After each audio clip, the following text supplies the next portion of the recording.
Hi everyone, Samir and Samet here, and welcome back to our F1 podcast. Today we'll be talking about the 2024 Austrian Grand Prix.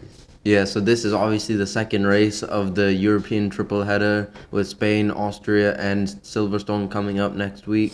So going into this weekend, the main talking point was that the turns to end the lap in Austria 9 and 10 had been kind of resurfaced a little bit to account for the incredible amount of track limit violations we saw last year. So they added a little bit of gravel and they widened turn 10 a little bit. Hopefully that could help a little bit more. I think that did help. Actually, I don't think, I know it helped a lot when it came to track limit violations. We didn't even see like probably 1% of the track limit violations that we saw last year. Yeah, apparently there were like 1,200 track limit violations Yeah. last year, and so it was just crazy amounts of just drivers going off the track. So definitely it helped a lot this year. And when going into this weekend is really interesting to see because Red Bull always haven't been the favorite around here. We look back to Yeah. like 2 years ago, Ferrari just absolutely smoked them. They would have had a 1-2 if it weren't for their reliability that year. Yeah. So, I mean, it was really interesting. Obviously, Red Bull dominated here last year and in 2021. So, I mean, again, we expected this weekend to be Verstappen versus Norris again. And wow, did Yeah. the race definitely deliver. The sprint definitely gave us a preview, and Yeah. then the race was definitely one of the craziest, probably the craziest of the year. So, Yeah. in really enjoyable weekend from a fan perspective.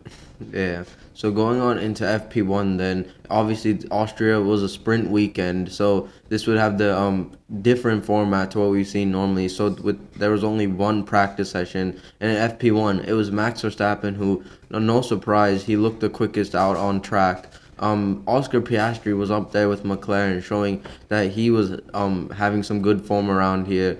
Of course, he won here in F3 in 2020, so we know that he's a pretty good driver when it comes to this track. And obviously, he needs to show McLaren that he can have that good run of form because I mean they're not gonna drop him, but like he needs to be in the fight for the constructors with McLaren, especially because Perez is certainly not there with Red Bull. Mhm. And this weekend, Verstappen obviously looked the quickest, but in FP1 it was really strange and bizarre as we saw Yeah. Max Verstappen's engine shut off mid-session and he was like rolling down the pit straight. He ended up being able to restart though as he was wheeled back to the garage and they were able to get him going again. Yeah. But really bizarre and not what you would want. I think it's definitely better for it to be Verstappen because obviously he's one of probably the only driver that can get in tune with his car really quickly. And like regardless of what happens, you'll know he'll be a front contender. But like since it's a sprint weekend, you definitely want to use every single minute you can of this practice session. Yeah, definitely, especially for teams who brought upgrades. And RB, speaking of upgrades, would need to this would be another weekend to see whether those upgrades were downgrades or whether they could find some more performance and score points. Yeah, RB ran. We're actually running like two spec cars. So Sonoda had the old car that was technically supposed to be quicker than Ricardo's car because Ricardo had the downgrades. So they were trying to figure out exactly where the performance was getting lost. Okay, yeah. And also we saw throughout this session, drivers like Lando Norris struggling at turn 4, running wide into the gravel there, and Oscar Piastri running a little bit wide at the final corners. But luckily he was able to keep it in line because of the gravel added there to the track. Drivers would definitely not be throwing the cars into the corners like we saw last year and run wide there because if you run wide into the gravel, you're gonna lose the car and it's gonna be a big shunt. So they were definitely not taking that much risk. Yeah, and like you said as well, they also extended the track as well Yeah. too. You could see like the old paint marks of where the old track limits used to be. So that's another beneficial thing that definitely prevented as many track time violations. Yeah, we saw a lot of traffic too throughout this session. Like we saw Lewis Hamilton get caught up behind one of the Aston Martins, and then his teammate George Russell get caught up behind one of the kick Saubers. So traffic, because it's such a short lap around the Red Bull Ring, traffic would become a big issue. But as we've seen so far this season, drivers have agreed to like slow down in the pit lanes compared to actually on the track. So I think slowing down on track is still something we see throughout the practice sessions. But when it comes to qualifying and stuff, they'll be slowing down in the pit lanes. So it might still become a big problem for the drivers who are just started, like the drivers who go out first and are starting their laps, because they're gonna get caught up behind the drivers who are just like prepping to start their laps. So I think those drivers who are starting their laps first are gonna be the ones under pressure or at risk the most. Yeah, so obviously a lot of communication between the pit wall and the drivers needs to be made so that drivers are getting out of the way, because it's a pretty high speed section as well. Like, Yeah. not only will you invalidate your lap, but you can also like go off and have a really big accident too, like if you have to avoid suddenly at the last corner, because the last two corners are almost blind, and so it's going to be really important for that communication to come through. Yeah, and also if you slow down too much at the final corners, you're not gonna get the proper exit that you need to start the lap, and that could cost you some tenths down the straight. So it's all about just balancing when it comes to starting your lap versus being respectful for the other drivers who are finishing their laps.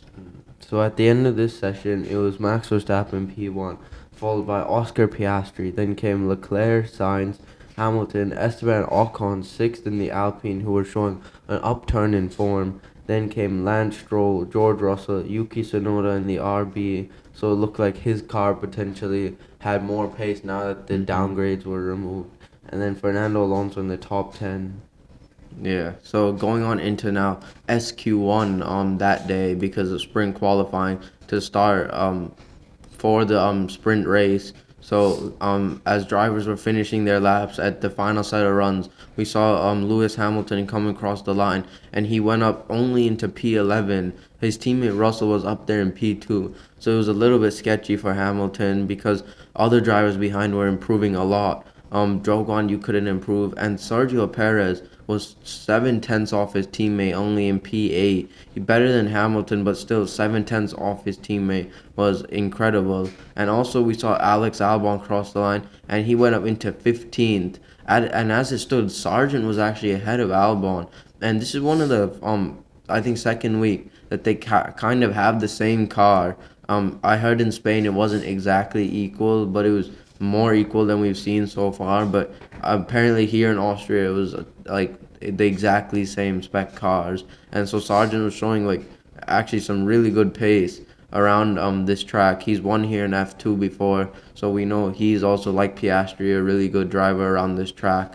And Sargent got knocked out into the bottom five as Ricardo went up into P14, so he was also definitely at risk. But as Sargent crossed the line, he went up into P13. So for the first time ever, actually, on pure raw pace, Sargent outqualified Albon, and it was a really good lap from him. Like you said before, Sargent in equal cars now showing Yeah. potentially like proving Williams all wrong that Sargent in equal cars can do just as good as Alex Albon. Yeah. I mean, obviously it's only sprint qualifying, so we'll have to wait until the main qualifying in the main race. But right now it's looking like a really good start to the weekend for Sargent. Yeah. After Sargent finished his lap, we saw yellow flags at the final corner, and Yuki Tsunoda had completely messed up his lap. Yeah. And so he stayed 14th as Ricardo was 15th now. And as Pierre Gasly crossed the line in the Alpine, it knocked Daniel Ricciardo out. So Ricciardo finished P16 with obviously the poor upgrades of that we saw in Spain. So, and Yuki Tsunoda making it through. RB definitely got a lot of good data to see like what the difference was between those two specs of cars. But in the end, it was Ricardo, Hulkenberg, Bottas, Albon, and Joe that got knocked out in SQ1. Yeah, and so now going on into SQ2, we saw towards the end of the sessions, it was only really the front runner teams like Red Bull, Mercedes, McLaren, Ferrari, who all set times to begin with at the beginning of the session. But then, like with a minute to go, everyone came out on track to set their laps. and I think this was just to save tires because some drivers like Williams, they know they're not getting into Q3, so it's just better to save a set of tires. And also Aston Martin and Alpine, it was going to be a risk for them. But and as Ocon was the first of like the lower runners to cross the line, he went up into P9 ahead of Lance Stroll so far. But as Sonoda crossed the line, he went out only into P11, so he was out of qualifying for RB. But he was actually like at only a tenth off SQ3 as it stood. So the downgrades are definitely showing that they're much better than the old spec car is definitely showing much better performance than the quote unquote new spec car that we've seen so far, or at Spain last year with RB. But Gasly crossed the line and he went up into P10, and actually both Alpines so far have showed like a really big upturn in form than what we saw at the beginning of the season. Yeah, Alpine obviously being on a resurgence now Yeah, from Barcelona. They were looking to score more points now as they have had two double points finishes in a row now. So yeah, Alpine were coming off some good form. So we saw then also Fernando Alonso. He also couldn't get out of yeah. SQ2, and so that meant both Aston Martins were out in the second part of sprint qualifying. Then Hmm. came Logan Sargent, and Sargent actually had a good first and second sector, but then he Yeah, lost a lot of time in the third sector, and I yeah. think that was because of like an understeer in his car in the last couple of corners.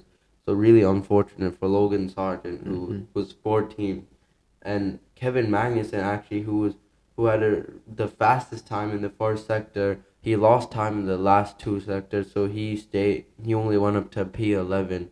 So that would mean Yeah, both Haas cars not reaching the final part of qualifying yeah. for the sprint, and then we saw more explanations as to why like some laps were gone, and Stroll just Hmm. had a big moment at the final corner, so that's why he couldn't get through. Yeah, so the five we lost from SQ2 were Magnussen, Stroll, Alonso, Sonoda, and Sargent. So going on into SQ3 now, everyone left it late to put their times in, Hmm. and as we saw them coming out for their runs, we saw Charles Leclerc have to pull off into the slow lane Yeah. as his engine had shut off. And really, really bizarre. I don't think I've ever seen anything like that before. Leclerc's Hmm. engine shut off, and that actually meant that he lost so much time that when he actually got it running again and got it round to start his lap, he actually missed the checkered flag by like a couple of seconds Yeah. because of how long it took to fix the engine issue. So really unfortunate and just really unlucky for Charles Leclerc. Yeah. Is like yeah, a very unusual error, and yeah, once again really unlucky for him. Well, I don't know really. I think he started 10th. I think maybe at best he could have got was probably 5th, because there were a lot of drivers who were definitely showing a lot more pace, including the two Mercedes who were flying at the moment. And Hamilton was the first to cross the line with a time of a 105.2, but then George Russell crossed the line and beat him by 2/10 of a second. So Russell once again winning that qualifying head to head between his teammate. That was a really good lap from him. But Piastri in the McLaren, then he went quicker into the 104s in his McLaren, but Norris was finding even more performance compared to his teammate, and he beat his teammate by 2/10. So McLaren definitely looking like they had some really good pace, and Sainz only went up to P4, so not much pace from Ferrari because Verstappen had to cross the line now, and he went, no surprise, up to the top with a time of 1.104.6. So it was 9 100ths off Lando Norris's time. So it was a really good lap from him. So McLaren definitely showing Hmm. performance again, looking like it'd be another Verstappen Norris dogfight. Yeah, Then we saw Sergio Perez complete his lap, and Perez a whopping a second and a half almost off Max hmm, Verstappen, his teammate in the same car. So I don't know what the issue was for Perez, but definitely yeah, not something that he would definitely want to see. Then we saw the two Alpines finish their lap, and it was Ocon ahead of Gasly. So both Alpines in the top 10 again confirming their hmm, resurgence in form. yeah. But that's it. The grid for the sprint qualifying, and it was actually a pretty good grid set up to be a very good race.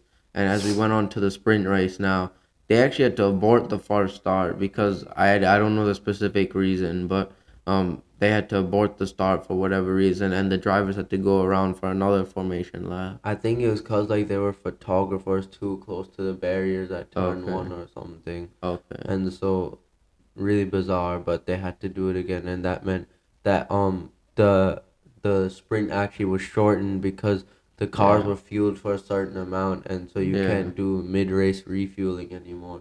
So they Yeah. had to shorten the lap or to shorten the race distance. Yeah, so now going on to the sprint race, Norris would be looking to get a really good start, but as the lights went out, Verstappen got an incredible start and he was immediately flying away from Lando Norris, and Piastri actually got a better start from Norris. So once again, Lando Norris having a pretty poor start to begin with, and he was being put from under immense pressure from his teammate Piastri, and Verstappen was just flying out in front. And Verstappen was moving about to try to break the toe, but Russell was under pressure from Sainz, who was under pressure from Hamilton. So towards turn three, the two McLarens were getting very close to each other, Piastri and Norris, but Norris was just able to stay ahead. And Russell was now being put under immense pressure from Sainz, who was going wheel to wheel with him towards turn four. And Sainz tried to go around the outside, and he actually did with a really good move from Carlos Sainz, and he was able to get past on both Mercedes. So Sainz showing the early pace. Just Mm-hmm. obviously the start is the easiest place to do some Yeah. of this overtaking, and so Sainz just showing really good form there to get past around the outside. Really good moves. The two McLarens had settled in after realizing that they can't waste time fighting with each other. So Yeah. Verstappen was definitely pulling away as we headed into lap two, and into lap two we saw a big battle in the midfield between Lance Yeah. Stroll and Esteban Ocon. Stroll got past Esteban Ocon into, I think it's like turn five or some, no, turn six. So really good move from Lance Stroll to put his Aston Martin into the top 10, even though in the sprint 10th isn't actually points, it's only 1 Yeah. through 8th place that gets you points in the sprint. Yeah, so going on into lap three, Norris how now had DRS to go chase after Verstappen, and towards turn three, Verstappen defended the inside line, and Norris was forced to go to the outside, but he got a really good exit and had DRS once again down that straight, and was able to go challenge Verstappen again, but Verstappen once again just showed him the outside line, and Norris couldn't really do anything about it, and he was now being put under pressure from Oscar Piastri, but he was able to settle back in once again.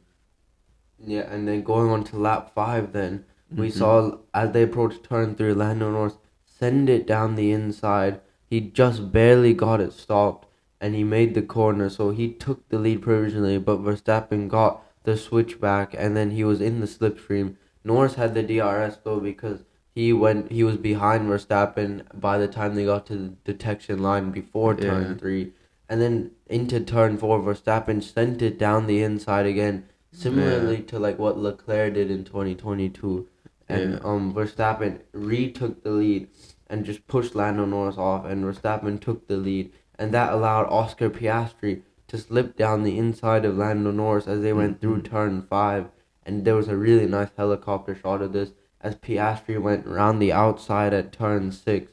So Piastri going into second place now in this sprint, and we would see whether Piastri could actually chase Max Verstappen or whether Norris could get back at Oscar Piastri.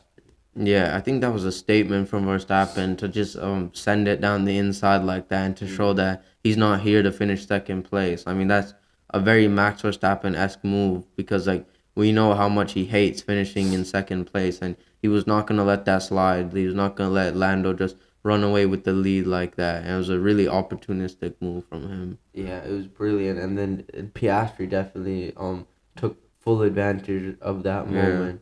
Then going on to lap eight, now we saw a battle at the back between the Mercedes and Carlos Sainz. So Russell tried to go around the outside of Sainz, it didn't work, and that yeah. sort of opened the door for Lewis Hamilton. But Russell managed to get a better exit, and then as they went into turn four, Russell went right around the outside of Carlos Sainz. So a Yeah. brilliant move. Turn four definitely looking like the better overtaking spot this year. Yeah, and like you just have to get it right on the. You have to have a really good exit coming out at turn three so that you can use the DRS to your advantage and get enough of a gap to outbrake the guy on the inside, or else they can just send it up the inside. So it was a really good move from Russell. Yeah, and we just confirmed that turn four thing when we saw Hmm. Daniel Ricciardo go around the outside of Logan Sargent Yeah. at turn four again. So it looked like definitely using that second bit of DRS was the better Hmm. move. Yeah. So going on now, towards later on into a different lap, we saw Nico Hulkenberg send it up the inside of Fernando Alonso into turn three, but he just couldn't get the car slowed down, and Alonso now had a could use the switchback to try to get Hulkenberg again, but he just ended up locking up and following Hulkenberg off the track and ended up losing a position to Sonoda as well, I think it was or to Ricardo. I Ricardo. think it was Yeah. to Ricardo. So going on then to the final lap, we saw the two McLarens get really close to each other. Norris was just trying to find a way around Oscar Yeah. Piastri without obviously colliding, because that would take away big points for Yeah. McLaren. And then Norris just trying to hound Oscar Piastri, but Piastri was way behind Max Verstappen, who had just checked out, and Yeah. Verstappen then went across the line to take another sprint victory in F1, and Piastri finished ahead of Lando Norris. So definitely a good psychological moment for Oscar Piastri. Then Yeah, it came, definitely. Yeah. yeah, then it definitely boosted his confidence going into race qualifying to Yeah. have that upper hand on Norris.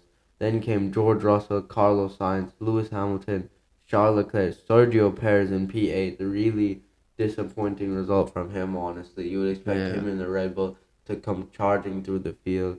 Then Mhm. came Kevin Magnussen and Lance Stroll rounding out the top 10. And Nico Hulkenberg did end up getting a 10-second time penalty for forcing Fernando Alonso off the track.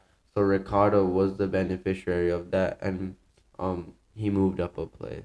Yeah, I think with Sergio Perez, what we're seeing right now is kind of everyone how we talk about Max Verstappen, and like I don't think at this point of the season you can just say, "Oh, it's the car," because I think it's clear McLaren have the best car now on the grid.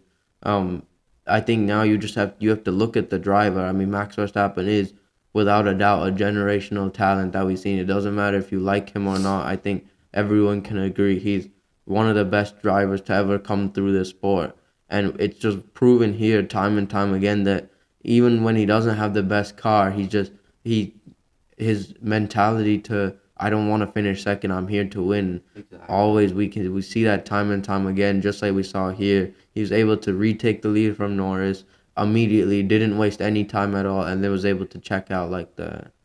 It's just definitely showing you that he is like showing what like Lewis Mhm. Hamilton, Michael Schumacher, all of them did in terms of just Yeah. like raw speed. But not only that, just now we're seeing a unique mentality aspect. Like Mhm. Lewis Hamilton, I think if I remember, he's just the most recent example.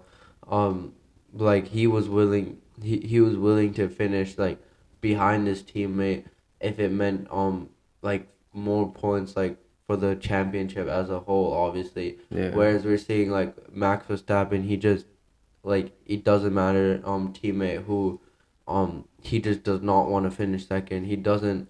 I know he's like he says he cares about the constructors championship, but he knows that if he's leading the world championship, if he's maximizing his performance and his Mhm. results on the weekend, it's in turn helping the constructors championship. So his priority is to help himself first, and I think we saw that also at like Vettel. Yeah, Vettel. I was gonna say like he's almost the exact same mentality as Vettel back in the day. Like Vettel also hated finishing second too, especially like we saw that in Malaysia 2013 with the multi 21 incident. So going on now to the regular Grand Prix qualifying. In Q1 now we saw drivers finishing their lap. We saw Nico Hulkenberg show an opposite turn of pace and in this regular qualifying session as he went up into P9. Kevin Magnussen went up into P5. So the track was really ramping up. We saw Daniel Ricciardo who needed a better lap and he wasn't able to go a whole lot faster. He went up into P8, but then we saw Yuki Tsunoda go up into P8, and Ricardo was just 6 thousandths behind his teammate. So Yeah. Ricardo did find pace despite those Spain upgrades. Then we Yeah. saw Alexander Albon, who is now ahead of his teammate and resuming normal fortunes at Williams. Albon only went up into P15, and there were quicker cars behind. However, Stroll couldn't get out of the bottom five, but Fernando Alonso did end up going into P15, so Alonso made it out. Perez, he needed a lap time because he was in 14th, and he only went up into 12th. So Yeah. Perez in the Red Bull was behind both RBs, which is Mhm. really, really surprising. Yeah, so the five we lost from Q1 were Albon, Stroll, Bottas, Sargent, and Joe.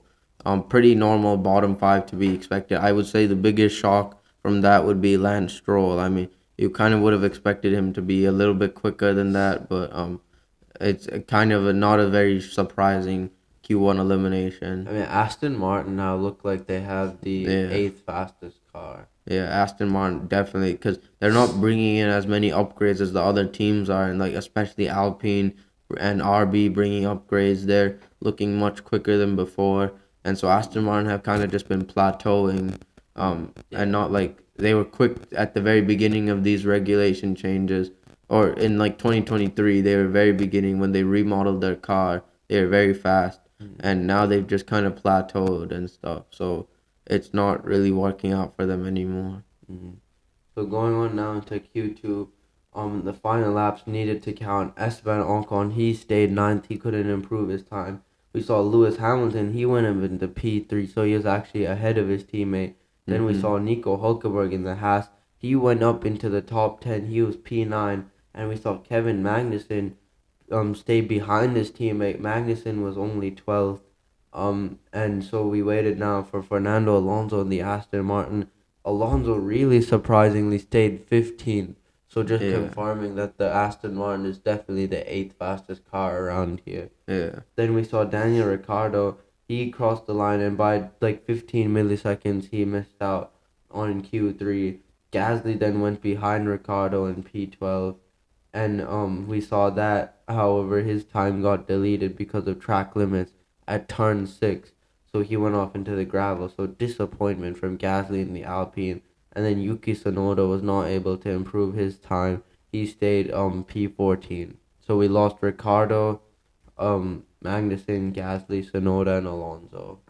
yeah. So now going on into Q3 and the final set of or the first set of runs coming to an end. At the moment, it was Verstappen who was at the top with a time of a 1:04.4, 3/10 quicker than the P2 man, which was Lando Norris. Leclerc finally was able to get a good lap time, and he was up there in P3 ahead of Piastri, surprisingly. And Lewis Hamilton was actually behind. So I think both Mercedes were on used tires at this point of the session. So the final set of runs would be a better indicator. But Russell went up to P3, and Russell once again out qualifying his teammate as it stood. So we would have to see until the final set of runs whether or not they could improve. But Perez was again just down there in P8 and just much slower than everyone. I don't know what is going on with Sergio Perez. I Yeah. know in the race he had damage, but Hmm. like here, I don't know what his things are in qualifying. He's just not been hooking up here or these past few weekends.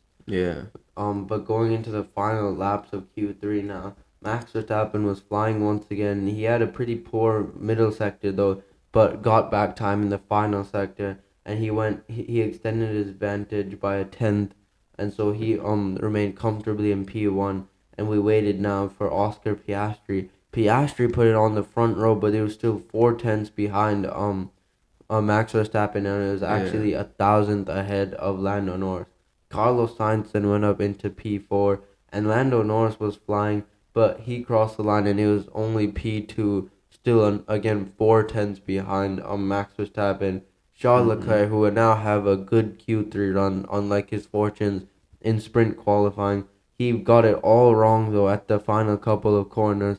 Went wide at the exit of turn 9 and just completely missed turn 10. And Yeah. so just again disastrous in qualifying for Leclerc, who stayed P6 unless the Mercedes of Lewis Hamilton could do something about it, and he definitely did. Hamilton went up to P5, which would have made it Hmm. another in the qualifying head to head. Hamilton actually going ahead of Russell, which would be considering this year's trend surprising, but then it was very unsurprising when George Russell went up to P4 and comfortably ahead of his teammate. Yeah, so another really good lap from George Russell to be right there between the McLarens and the Red Bulls. But then we saw at the end of qualifying, Oscar Piastri's time got deleted. So it was, I mean, like when looking at the replays, I mean, he dipped a wheel in the gravel, but he didn't really run wide compared to Leclerc, who ran very wide.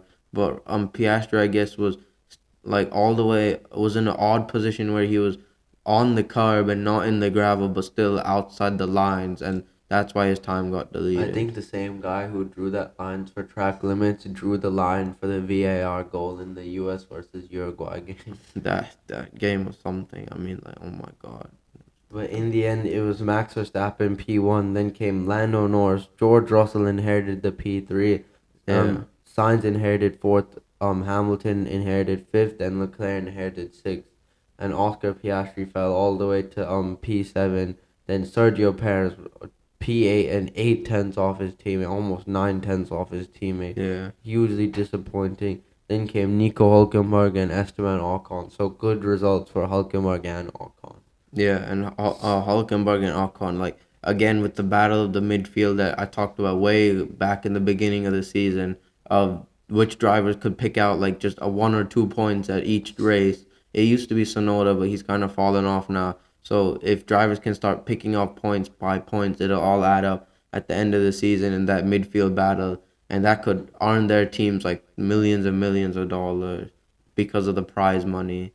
So this grid was again poised to be a really good race. And so Norris again on the front row, looking like he needed a much better start than what he got yesterday. So as the lights went out, they were on for a very long time, this surprisingly than what we've seen so far this season.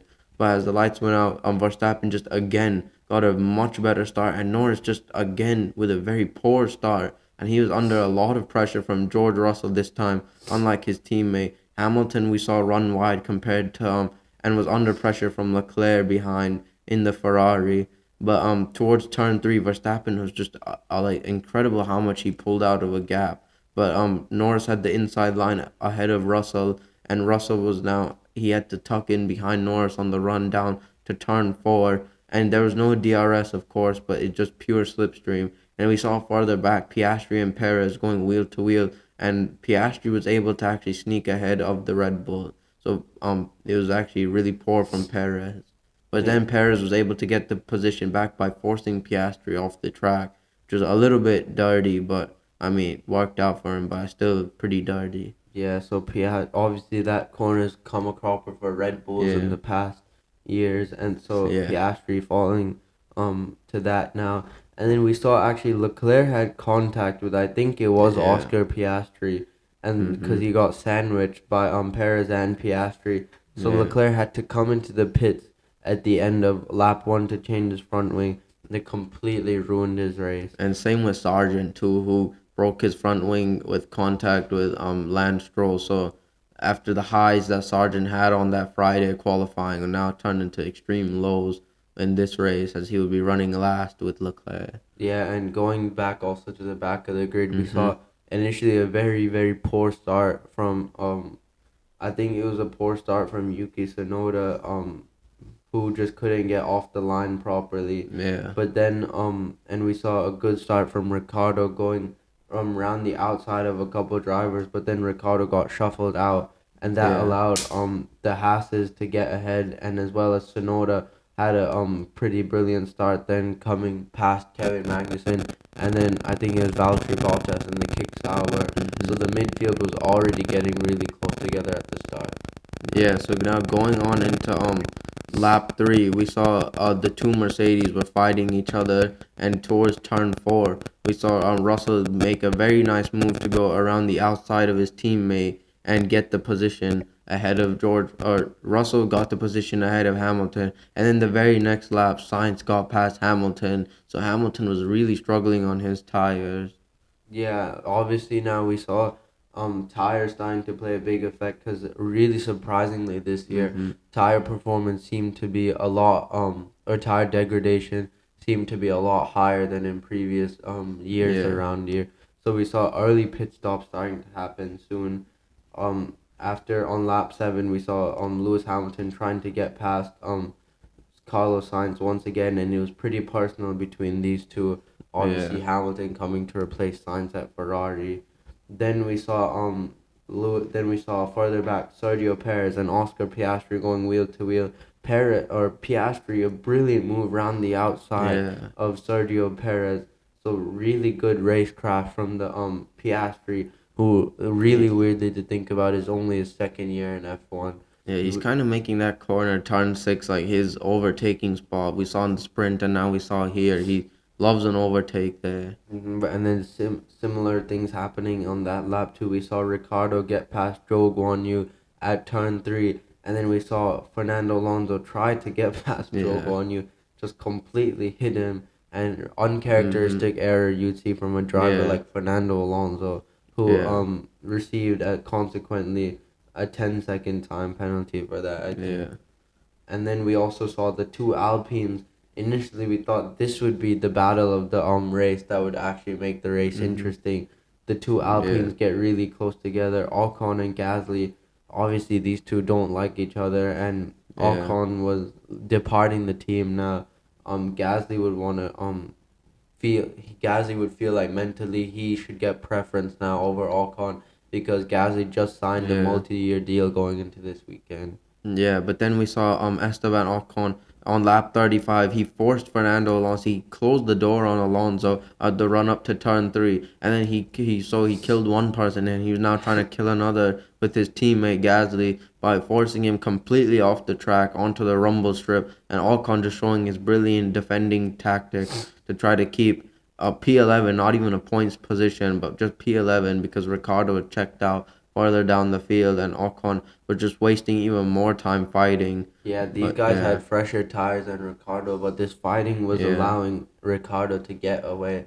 So that yeah, not really great thinking from Esteban Ocon there. But yeah. going on to lap 41 then, Pierre Gasly was wheel to wheel with Esteban Ocon, and Hmm. Ocon had the DRS to get ahead of Gasly, and Gasly tried to go around the outside, and it was a brilliant move around the outside of turn 4, and he had the Yeah. inside for turn 5 and 6, and Gasly finally got ahead of his teammate.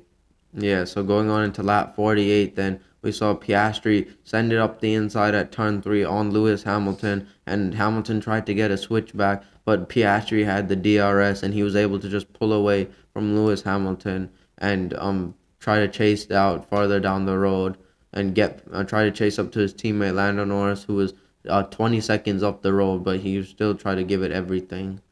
Now, going on to lap 52, this is where the race really Yeah, changed yeah. because Max Verstappen came into the pits and Lando Norris reacted to that and came in as well. But Mhm. Max Verstappen had a really, really slow pit stop because of the back right.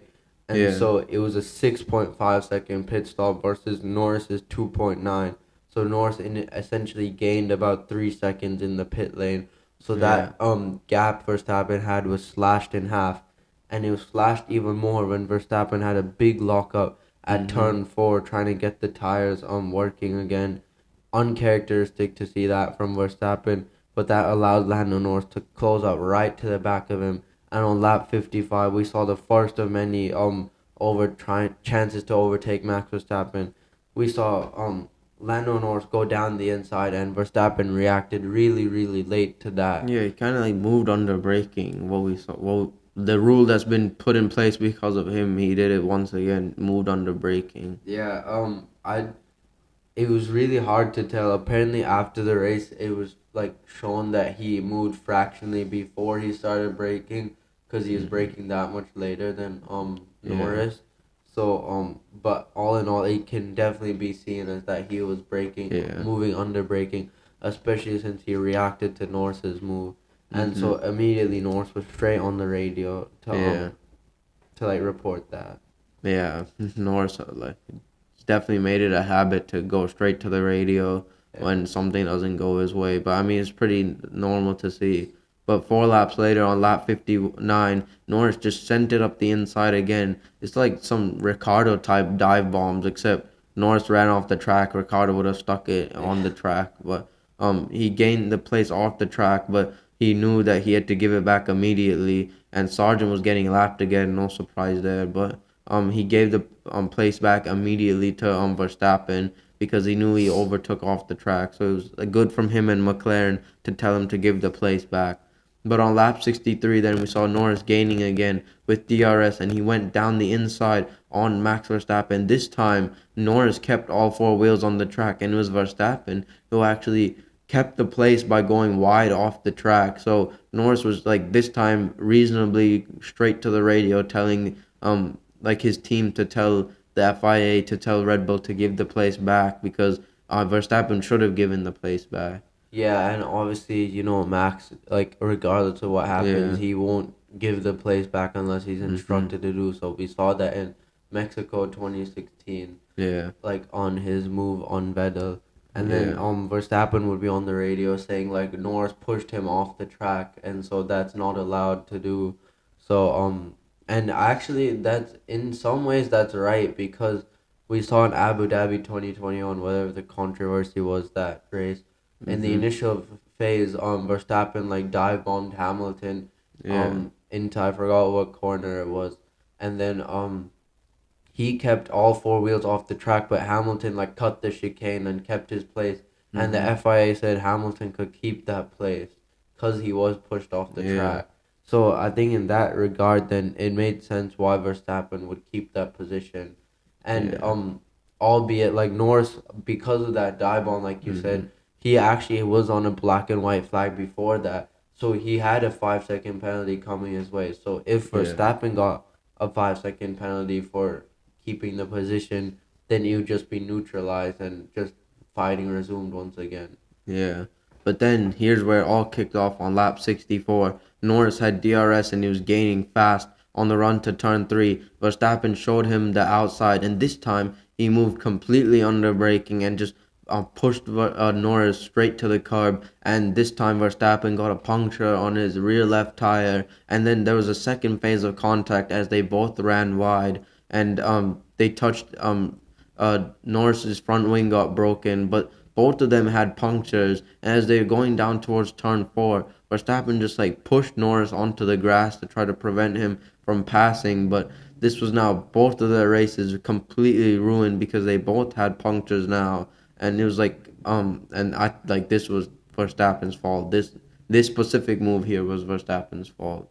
Yeah, and to rub salt in the wound, Norris ended up getting the 5 second penalty for track limits. Yeah. I agree with you in that Verstappen did move and you can see it as his fault, but I was Yeah. looking back at some older film and I was looking at the battles between Leclerc and Verstappen and Vettel and Hamilton Mhm. in Austria, and Norris was refusing to like go onto the curb even though it's flat, and Norris was refusing Yeah. to go any more left even Mhm. though it's completely legal to do so. Yeah. And previously Leclerc has done that, which has allowed him to get a switchback. Yeah. Vettel has forced Hamilton to the wide outside Mhm. like that, and Hamilton has done that. And so I agree that Verstappen like shouldn't have moved left that much, but Verstappen thought he left it cars with, and if you looked at how people have raced at that corner before, Mhm. then he most certainly did, because Norris was refusing to use as much track as other people have shown have worked, and it's been completely legal. So I Yeah. think this is a really weird situation. Is obviously, and That's a then that fair point. stewards Yeah. determined though it was Verstappen's fault for causing the collision and gave him a 10 second penalty, which I think you can see it as to because he moved left, but at the same time, I think Norris could have used more track because like I other don't think he drivers have. wanted to like. I mean, I don't know, of course, what he was thinking, but maybe he wanted to make a statement, or maybe he didn't want to putting all four wheels off the white Probably, line because that yeah. would have given him a penalty. That's So what I was yeah, thinking why he didn't want to do that. But yeah, I mean, I'm just showing my observations. yeah. That's a But fair point. this all helped George Russell, who ended up inheriting the race lead. And on lap 65, though, we saw Piastri again turn six around the Mhm. outside, get ahead of Carlos Sainz, and Piastri was now showing that he could be a real contender for the race win. Yeah. But in the end, it wasn't to be, as George Russell had just simply checked out. Yeah, and on lap 71, then just with Piastri reducing that gap all the way to 1.9 seconds. It didn't matter in the end though, because George Russell, for the only, like, very surprisingly, just the second time in his career, he won a Grand Prix, and he won the Austrian Grand Prix, taking Mercedes' first win there since 2020 when Hamilton won the Styrian Grand Prix. Bottas won Austria as well. Yeah. But it was a really, really good win from Russell, and just he was, yeah, the T-pose right there to pick up the pieces, and Piastri with a very good P2 to boost his confidence, and Ferrari are back on the podium with Carlos Sainz as well. So, and Sainz with a much needed podium for his morale booster as well, and Hamilton picking up good points for Mercedes in P4. Verstappen recovered to P5 with just that contact in the end, and Hulkenberg and Magnussen 6th and 8th for Haas, taking big points for them in their battle at the bottom. Throughout this weekend, they accumulated the grand total of what they got in 2023. Yeah, it's a really good performance from them. And Perez in P7, another very disappointing performance from him. What Red Bull needed right there, if Perez was there in P3, where Red Bull expected him to be, boom, he would have been right there and he would have won the race. And the damage limitation in the constructors, but he wasn't there, so Red Bull only scored 16 points. I think he had damage to his side pod. Yeah. He had damage to his side pod, but I mean, still, I feel like he could have had more pace. Mm-hmm. But I mean, obviously, the damage in the side pod really hard to overcome, so you can kind of understand that. Then Daniel Ricciardo in his 250th Grand Prix finished P9 and more points for him. Just continuing that resurgence in form that we've been seeing from him. And Pierre Gasly getting another point for Alpine, who are also in a resurgent phase. So overall, a really great race and thoroughly enjoyable. And now it's definitely reached a boiling point, and it's game on between the top two. Yeah, it definitely is game on. And going now next week into Silverstone with Norris's home race, Russell's home race, and Hamilton's home race, could we see an all-British podium at the British Grand Prix? We would have to see next week. But that's it for this episode, and thank you guys for listening. And be sure to join us next time as we take a look at the final part of the triple header, the 2024 British Grand Prix. Thank you.